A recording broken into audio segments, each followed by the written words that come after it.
Pemirsa, selamat malam. Anda menyaksikan Prime Talk Tajam Mendalam bersama saya, Rory Asyari. Pemirsa, kasus COVID-19 semakin bertambah. Kini ada 309 kasus di seluruh Indonesia atau dalam sehari naik 82 kasus. Nah, jumlah orang meninggal pun juga meningkat apabila kemarin ada 19 kasus meninggal, hari ini ada 25 kasus meninggal.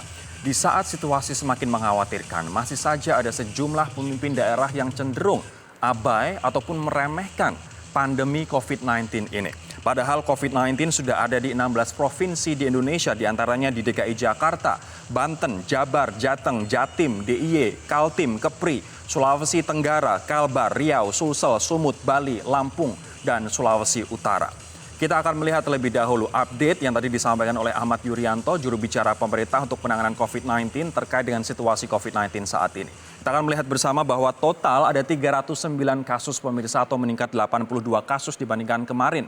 Kemudian jumlah orang meninggal adalah 25 orang, paling banyak ada di DKI Jakarta dengan 17 orang meninggal. Sementara yang sembuh bisa kita katakan saat ini adalah 15 orang. Nah, penambahan kasus tertinggi terjadi di DKI Jakarta, kasus bertambah 52 kasus hingga dari 309 ini ada 210 kasus di DKI Jakarta saja. Banten tambah 10 kasus sehingga ada 27 kasus di Provinsi Banten. Kalau misalnya kita melihat ke belakang, pemirsa, lonjakan kasus ini menarik sekaligus mengkhawatirkan untuk dicermati. Namun pemerintah mengatakan bahwa tingginya angka ini dikarenakan berhasil kontak tracing orang-orang yang terpapar virus dan kesadaran orang untuk memeriksakan diri semakin tinggi. Anda bisa lihat di tanggal 2 kita hanya punya 2 kasus. Ini pertama kali pemerintah mengumumkan. Kemudian saat ini tanggal 19 sudah bertambah atau berkembang begitu menjadi 309 kasus. Namun tentu saja jumlah ini mengkhawatirkan, menjadikan kita juga harus berperan aktif untuk kita sama-sama melawan COVID-19 ini, setidaknya dengan kita melakukan social distancing, kerja, kemudian belajar, beribadah di rumah saja, kemudian menjaga jarak minimal 1 meter dari orang lain. Dan apabila kita merasakan gejala flu dan flu tersebut justru memburuk, kita wajib untuk memeriksakan diri ke rumah sakit. Nah, di sisi lain ada kabar yang cukup melegakan, yakni pemerintah akan mendatangkan alat tes cepat untuk COVID-19 secara besar-besaran. Nah, perbedaannya dengan alat tes selama ini yang kita punya, yakni dengan metode swab test, ini perbedaannya adalah spesimen yang diperiksa. Kita bisa lihat grafiknya sama-sama. Kalau misalnya swab test yang selama ini kita punya awalnya di Balitbangkes, kemudian di Eijkman dan juga Unair, dan kemudian diperluas menjadi 12 lab, adalah memeriksa cairan dahak atau cairan dari bagian belakang hidung dan juga tenggorokan. Ini disebut PCR begitu. Nah, durasi uji sampel ini 24 jam hingga 48 jam, agak lama. Sementara akurasi sangat tinggi, yakni 97 hingga 99%. Nah, yang akan didatangkan adalah rapid test. Ini yang diperiksa adalah sampel darah atau serum yang disebut imunoglobulin di darah. Rapid test namanya juga rapid, maka hasilnya keluarnya cepat, yakni 30 menit hingga 3 jam saja. Nah, akurasinya memang lebih rendah, 85 sampai dengan 95%. Yang menjadikan kekurangan dari rapid test ini adalah yang bisa dites adalah orang yang sudah positif dan sudah dialami kejadian positif tersebut 7 hari. Artinya untuk simptom awal, kita nanti perlu tanyakan apakah bisa simptom awal kemudian keluar hasilnya dengan rapid test tersebut. Kita akan melihat videonya terlebih dahulu. Seperti apa sih sebenarnya rapid test ini yang kalau misalnya kita perhatikan, tesnya seperti tes darah untuk mengecek status HIV kita. Kita lihat bersama-sama.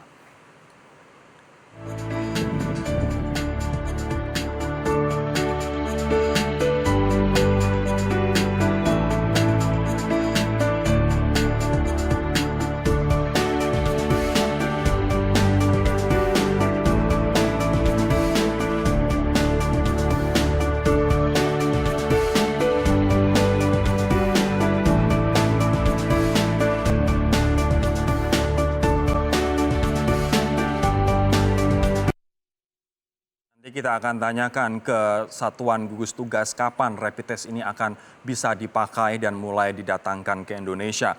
Namun di saat kondisi COVID-19 semakin mengkhawatirkan, ada saja pemerintah daerah yang cenderung meremehkan. Salah satunya adalah Wali Kota Prabu Mulih yang tidak meliburkan sekolah, tidak meliburkan PNS di sana, business as usual begitu. Dan justru malah mengatakan pemerintah pusat seharusnya tidak mengeluarkan statement-statement yang mengkhawatirkan dan juga membuat panik.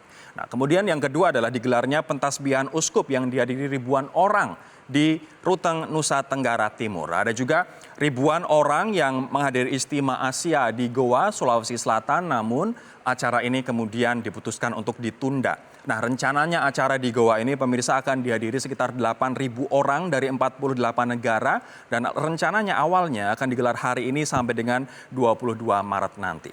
Kita ada case study yang sangat berharga, yakni Tablik Akbar di Sri Petaling di Kuala Lumpur, Malaysia. Kita akan lihat bersama-sama seperti apa sebenarnya Tablik Akbar di Malaysia. Ini digelar beberapa bulan yang lalu, yakni awal tanggal 28 Februari sampai 1 Maret, dihadiri 16.000 orang. Pemirsa Anda bisa lihat bersama-sama, dan 1.500-nya dari warga negara asing. Dan ternyata dari Tablik Akbar ini minimal ada 190 warga negara Malaysia yang terpapar COVID-19. Ini adalah jumlah minimal karena jumlah saat ini terus bertambah.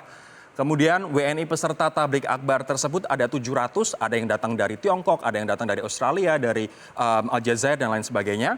Kemudian kita lihat berapa WNI akhirnya yang terpapar COVID-19. Akibat menghadiri Tablik Akbar ini ada 13 orang yang terkonfirmasi positif dan saat ini posisi mereka adalah di Malaysia. Ini menjadikan Malaysia saat ini Anda perlu catat ada 790 kasus di sana yang kami cek per sore hari ini dan 2/3. Menurut laporan 2/3 dari 790 diduga ada kaitannya dengan mengunjungi Tablik Akbar di Sri Petaling, Kuala Lumpur tersebut. Anda bisa bayangkan. Nah, pemerintah saat ini selalu mensosialisasikan social distancing. Apa sih social distancing? Ini adalah contoh yang bisa Anda lihat di mana kalau misalnya kita makan di tempat umum atau terpaksa keluar rumah, kita jaga jarak. Minimal 1 meter. Kenapa harus jaga jarak? Karena droplet atau misalnya semprotan ketika kita berbicara, liur, kemudian ingus, itu bisa menginfeksi orang yang lain. Dan 1 meter diharapkan bisa menjaga jarak sehingga liur tidak akan sampai ke kita, sehingga kita tidak akan terinfeksi begitu. Anda bisa lihat beberapa contohnya. Namun yang paling aman tentu saja tinggal di rumah, mengerjakannya semua dari rumah. Apabila Anda harus bekerja di luar, apabila Anda harus beraktivitas di luar, gunakan masker, selalu cuci tangan, dan juga jangan menyentuh sebisa mungkin benda-benda yang biasa disentuh oleh orang lain. Nah, itu adalah gambaran kami pemirsa terkait dengan social distancing. Namun saya sekarang akan mengajak Anda untuk membahas terkait dengan rapid test ini. Saya akan berbincang dengan Suryo Pratomo yang merupakan anggota tim gugus percepatan penanganan COVID-19.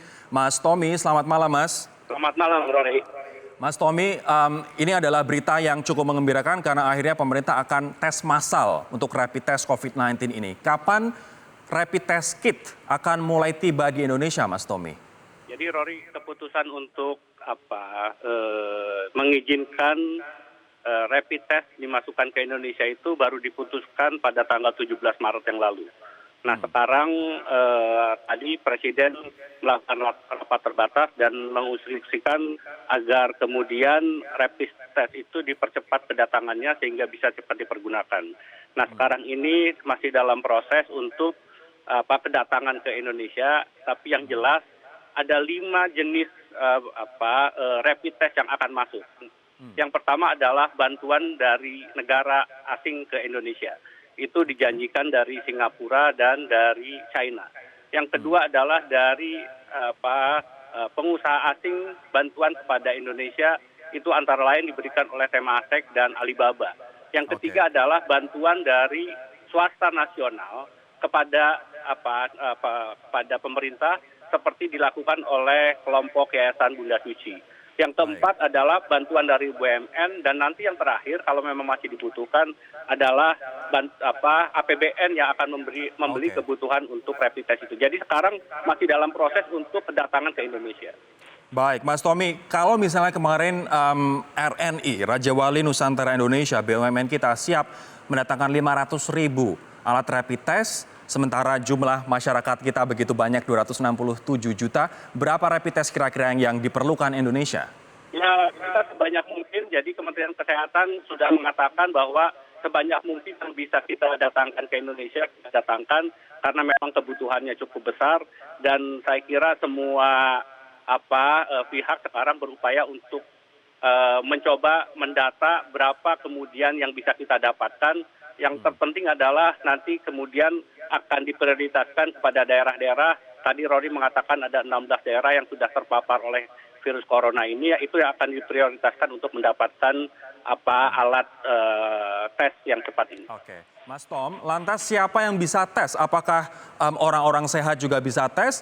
Karena satu kekurangan dari rapid test adalah dia baru bisa mendeteksi ketika orang sudah terinfeksi 7 hari.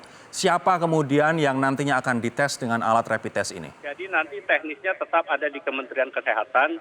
Sekarang ini di Kementerian Kesehatan ada 132 rumah sakit yang sudah ditetapkan oleh Ditjen Faskes Kementerian Kesehatan sebagai rumah sakit rujukan, dan nanti dari sana yang akan melakukan siapa yang kemudian akan diperiksa. Sekali lagi, yang sekarang ini terus dilakukan adalah pemantauan, yang terutama adalah kelompok orang yang disebut dengan orang dalam pengawasan. Itu yang kemudian akan mendapat perhatian. Karena orang dalam pengawasan itu bisa dia sehat, tetapi dia karier dan dia berpotensi untuk menularkan kepada orang-orang yang lain. Sementara orang yang sudah dalam perawatan, sudah otomatis sakit, berarti sudah ada di rumah sakit. Jadi nanti teknis pelaksanaannya di Kementerian Kesehatan, sementara gugus tugas percepatan penanganan COVID-19 ini menjadi pintu masuk untuk semua bantuan kesehatan, kemudian rapid test yang dibutuhkan untuk bagaimana menangani virus corona yang sekarang sudah menjadi wabah ini. Pertanyaan terakhir Mas Tommy, di Korea Selatan ada drive-thru orang untuk rapid test dengan imunoglobulin ini, dengan alat yang sama begitu. Kalau misalnya kita saat ini ingin mendorong orang agar tidak semuanya seperti tumplak-blak di rumah sakit begitu, apakah kita juga nanti akan mengadopsi metode rapid test seperti yang ada di Korea Selatan dengan drive-thru, jemput bola? Jadi sekali lagi yang diupayakan oleh gugus tugas sekarang ini adalah bagaimana mendorong pemerintah daerah untuk melakukan sosialisasi dan edukasi. Yang kita upayakan dengan langkah sekarang ini adalah kita jangan hanya berfokus kepada mereka yang sakit dan seakan-akan kemudian akan mengalami fatalitas. Tetapi yang harus kita pikirkan adalah mereka yang jauh yang sedang dalam kondisi sehat yang jumlahnya lebih besar. Nah, orang yang ini yang harus kita hindarkan jangan sampai terpapar oleh virus corona ini. Karena itu yang kita upayakan sekarang adalah mengedukasi masyarakat. Yang tadi dikatakan oleh Rory, nomor 1 adalah jaga jarak, hindari kerumunan. Kemudian di rumah saja. Keempat, selalu cuci tangan dengan sabun. Itu adalah upaya-upaya yang bisa dilakukan. Yang harus kita pikirkan adalah jumlah orang yang masih sehat ini masih cukup banyak. Nah, mereka jangan sampai terpapar. Kalaupun kemudian mereka itu bisa menjaga kesehatannya, ketika itu virus masuk, nanti muncul antibodi untuk melawan.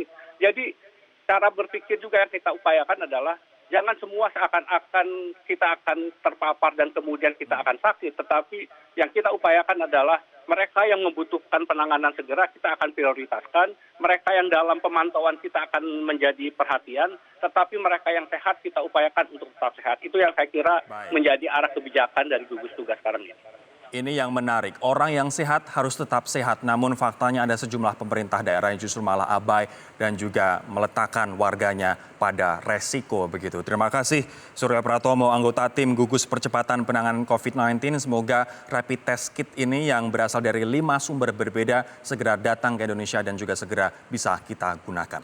Kami akan kembali pemirsa sesaat lagi, nanti kami akan membahas seberapa efektif sebenarnya rapid test ini digunakan dengan catatan mereka yang bisa terdeteksi adalah mereka yang sudah terinfeksi selama 7 hari. Bagaimana dengan early symptom? Bisakah kemudian dibaca oleh alat rapid test ini? Kami akan membahasnya sesaat lagi.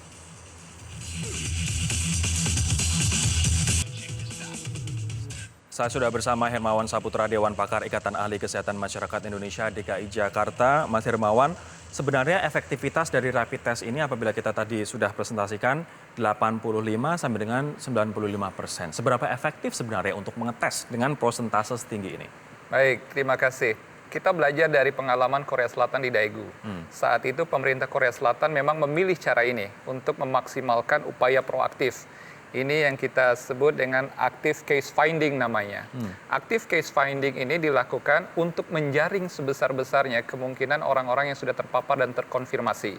Artinya proses ini adalah pilihan untuk proaktif ketika kita beradu cepat dengan penyebaran COVID-19 ini.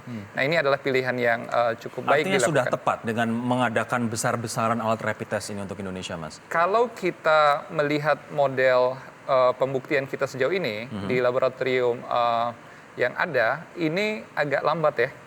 Nah, jadi kalau kita lihat grafik kasus kita nih sekarang ini agak landai. Tetapi waktu di Korea Selatan, di saat awal pun mereka udah agak tinggi, sehingga landainya itu menjadi cepat di belakang. Jadi cepat terkendali.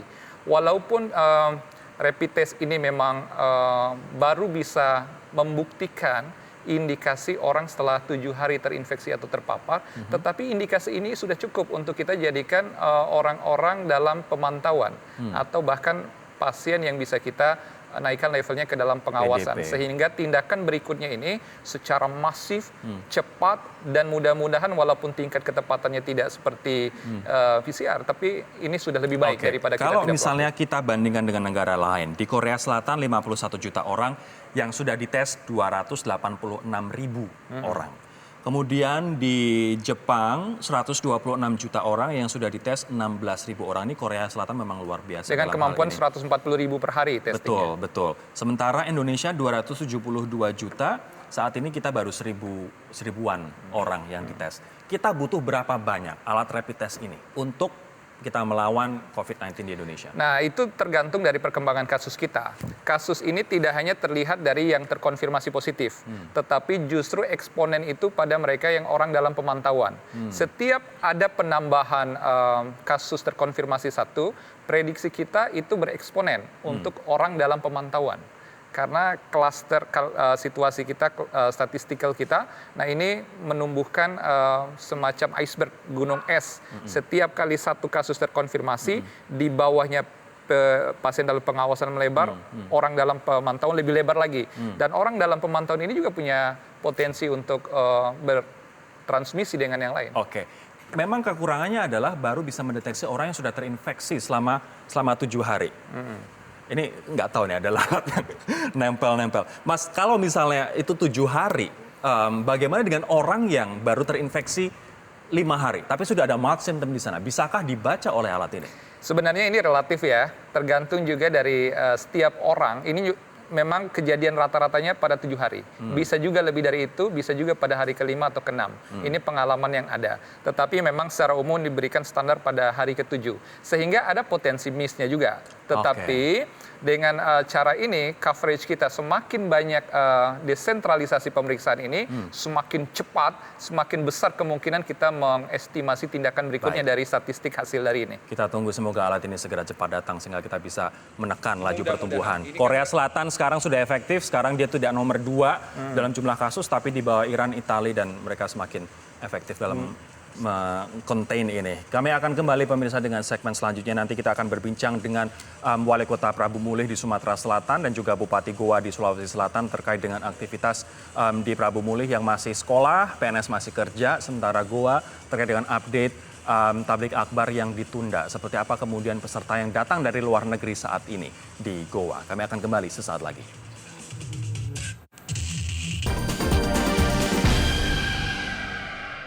Membuat sesuatu yang seolah-olah dibesar gitu loh. Semestinya janganlah pusat itu. Harapan kita pusat malah mendinginkan suasana. Ini kan, ini tutup kantor, ini rapat urung, ini urung. Janganlah. Berpengaruh nggak Pak dengan DL-nya pejabat untuk ke Jakarta? Iya, Kan jadi tutup bingung. Yang penting kita besok berdoa dengan Tuhan ya Allah agar kita itu menurut aku yang lebih penting. Penyakit itu tidak bisa dihindari lah. Macam mana lah?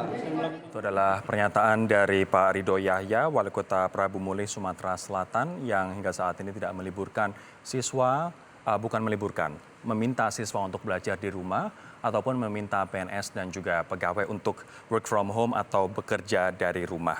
Nanti saya akan mengajak Anda untuk menyapa, ada Pak Ridho, Wali Kota Prabu Mulih. Pak Ridho, selamat malam Pak Ridho.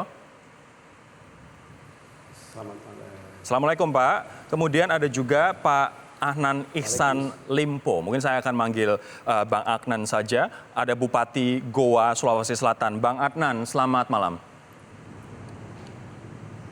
Selamat malam. Assalamualaikum warahmatullahi wabarakatuh. Waalaikumsalam. Saya akan ke Pak Ridho terlebih dahulu. Pak Ridho, tadi dari pernyataan Anda bisa ditangkap bahwa ya sudah kita berdoa saja, penyakit tidak bisa dihindari. Apa alasan Anda kemudian berkata seperti ini dan juga tidak meliburkan anak-anak serta tidak meminta PNS bekerja dari rumah, Pak Ridho? Sebenarnya saya punya dua alasan. Pertama, hidup ini doa dan usaha. Berdoa dan usaha. Usaha juga kita sudah lakukan, kita punya dasar kenapa tidak meliburkan. Pertama, Prabu Muli tidak termasuk dalam zona merah. Artinya termasuk dalam klasifikasi ringan. Itu sesuai dengan edaran daripada Menteri Pendidikan nomor 3 tahun 2020. Artinya Prabu Muli itu hanya pola hidup sehat, olahraga yang benar, masang masker, cuci tangan, antiseptik yang bagus. Hanya itu dilakukan. Itu yang kita lakukan. Sehingga kenapa pegawai tidak kita liburkan, kok anak-anak saja tidak kita liburkan, kenapa orang tua harus kita liburkan? Pak Itu Ridho, sebagai simbol kita apakah lakukan. harus menunggu orang meninggal dulu atau orang sakit dulu atau zona merah dulu sebelum kita meliburkan mereka atau membuat mereka bekerja di rumah, Pak?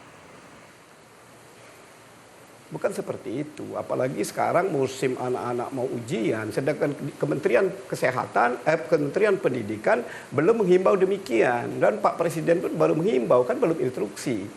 Jadi yang kita patuhin sekarang ini edaran daripada Menteri Pendidikan. Itu yang kita lakukan. Anda tidak menghiraukan Yang kedua, instruksi dari Presiden, tapi justru menunggu instruksi dari Menteri Pendidikan, begitu?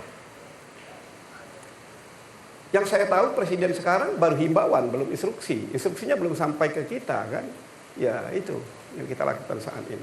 Tidakkah Anda tahu bahwa persebaran COVID-19 ini begitu cepat? Saat ini sudah ada 16 provinsi.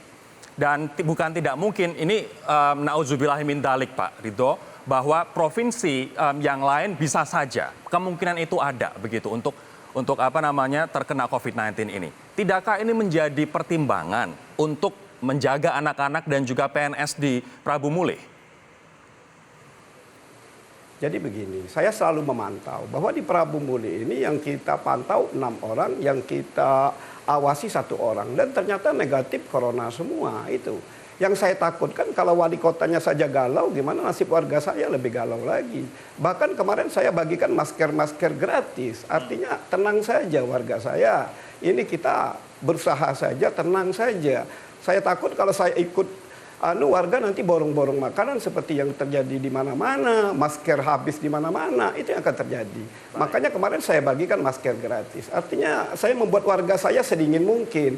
Biarlah masalah ini saya sebagai wali kota yang menanggungnya, tapi warga saya harus tetap tenang. Kalau saya galau, warga saya lebih parah lagi, lebih galau lagi. Baik. Itu yang saya takutkan. Pak Ridho, di sini ada Mas Hermawan dari Dewan Pakar Ikatan Ahli Kesehatan Masyarakat Indonesia DKI Jakarta. Mas Hermawan mungkin ingin memberikan suatu insight atau pernyataan ke Pak Ridho, silahkan. Baik, terima kasih. Assalamualaikum warahmatullahi wabarakatuh, Pak Ridho.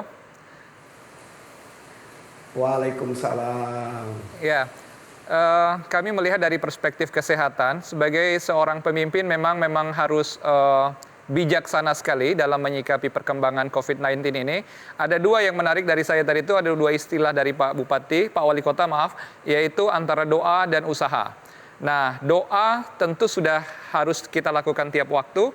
Nah, usaha ini itu disesuaikan dengan resiko dari wilayah dan penyebaran juga di antara masyarakat memang. Nah, tetapi demikian, kewaspadaan dan kepanikan ini 2 sisi. Betul sekali, tidak boleh kita panik, apalagi malah menambah kepanikan masyarakat kita.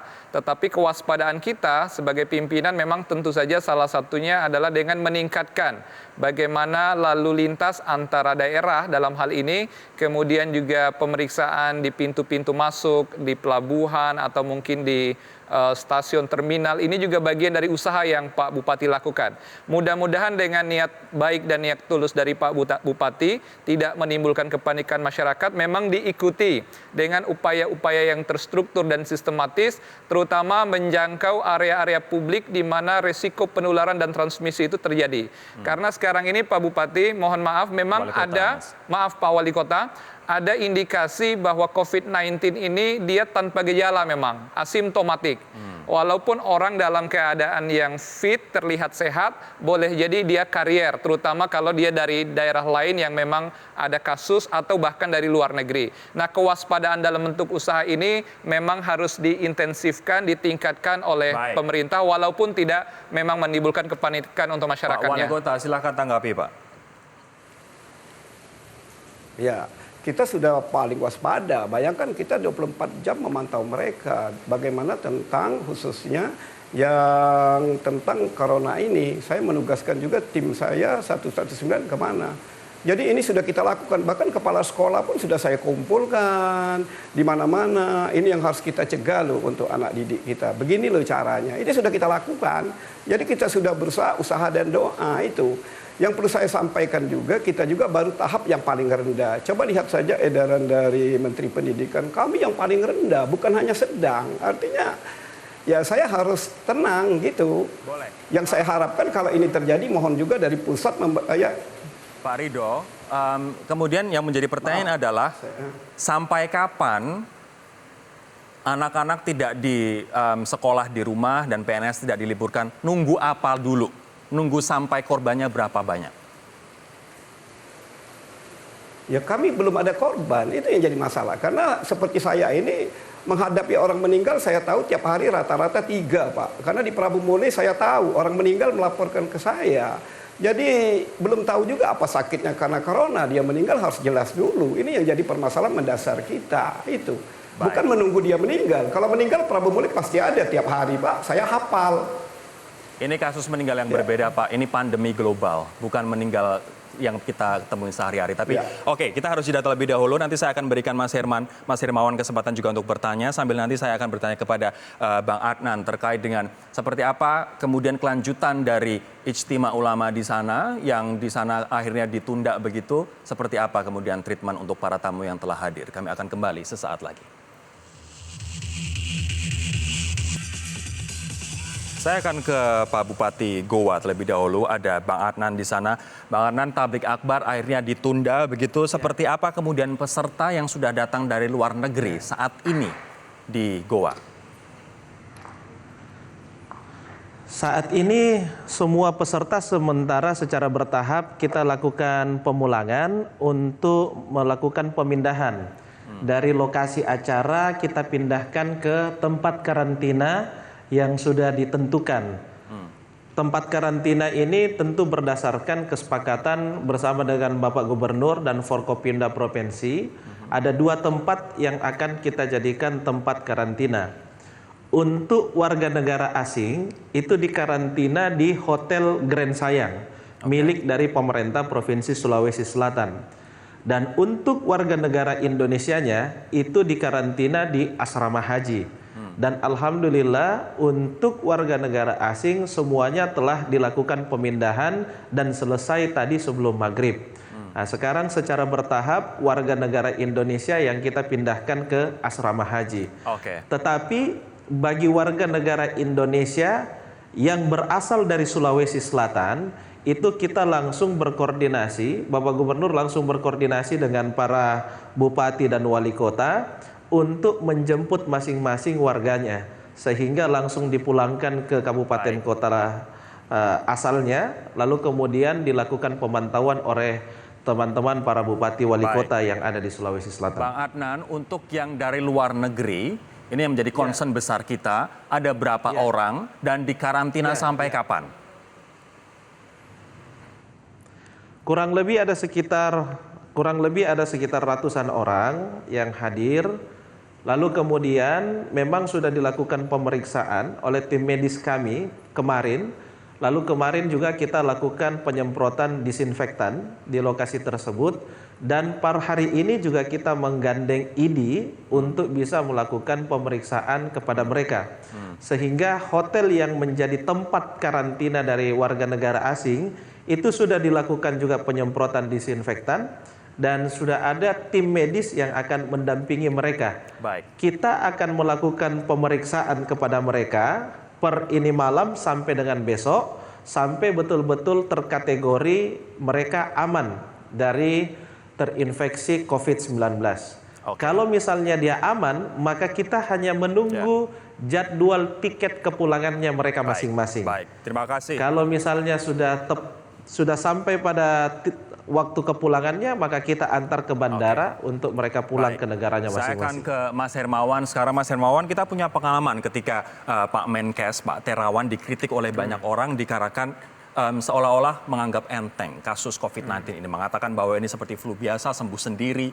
Kemudian kita berdoa saja, tenang-tenang saja, Indonesia rasnya kuat dan lain sebagainya. Apakah Anda, tapi akhirnya saat ini kita seolah-olah tergopoh-gopoh kemudian menghadapi COVID-19. Apakah Anda juga mengkhawatirkan ini sikap yang sama yang ditunjukkan oleh Wali Kota Prabu Muli?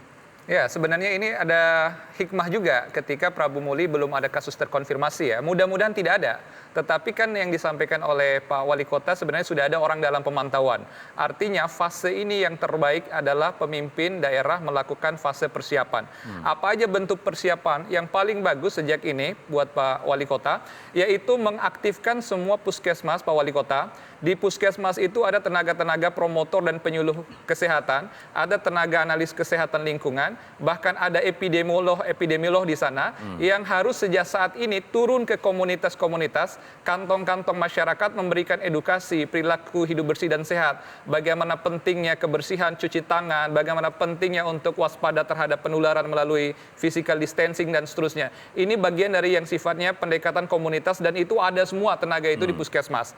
Fase yang kedua adalah kesiapan dari segi rumah sakit. Sewaktu-waktu, kita tidak berharap terjadi, tapi sewaktu-waktu terjadi, semua rumah sakit yang ada di Prabu Muli, mudah-mudahan tidak hanya rumah sakit pemerintah Pak Wali Kota, termasuk rumah sakit swasta bila ada, itu disiapkan kepercayaan tenaga kesehatannya, bagaimana pemahaman mereka terhadap mekanisme dan prognosis penyakit, sekaligus menyiapkan dan memastikan kesiapan alat pelindung diri. Baik. Karena di rumah sakit hari ini yang mahal itu adalah ketersediaan alat pelindung diri. Bahkan di laboratorium yang sudah ditunjuk pemerintah sekalipun untuk pemeriksaannya, itu Masih terjadi kekurangan. Reagen pun itu menjadi masalah di fasilitas yang ditunjuk. Nah, ini adalah hal yang perlu dipersiapkan. Jadi hikmahnya adalah fase persiapan untuk Pak Wali Kota. Nanti kita akan tanyakan persiapan seperti apa di Prabu Muli. Tapi terima kasih Mas Hermawan Saputra, Dewan Pakar Ikatan Ahli Kesehatan Masyarakat Indonesia DKI Jakarta atas waktunya. Terima kasih. Kami akan kembali pemirsa sesaat lagi. Tetaplah bersama kami.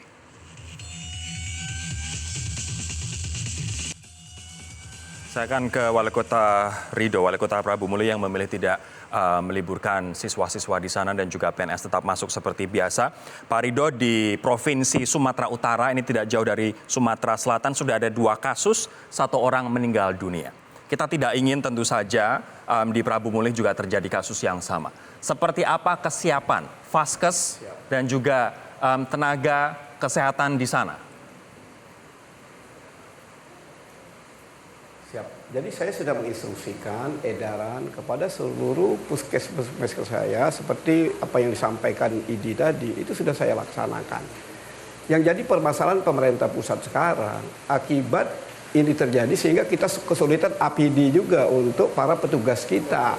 Sehingga karena terjadi pembelian yang besar-besaran. Nah, ini juga pemerintah pusat juga harus membantu APD ini. Ini penting untuk petugas khususnya pengamanan yang terserang dari corona. Ini penting juga menurut saya yang harus dipikirkan oleh pemerintah pusat. Gitu. Baik, Pak Ridho terima kasih.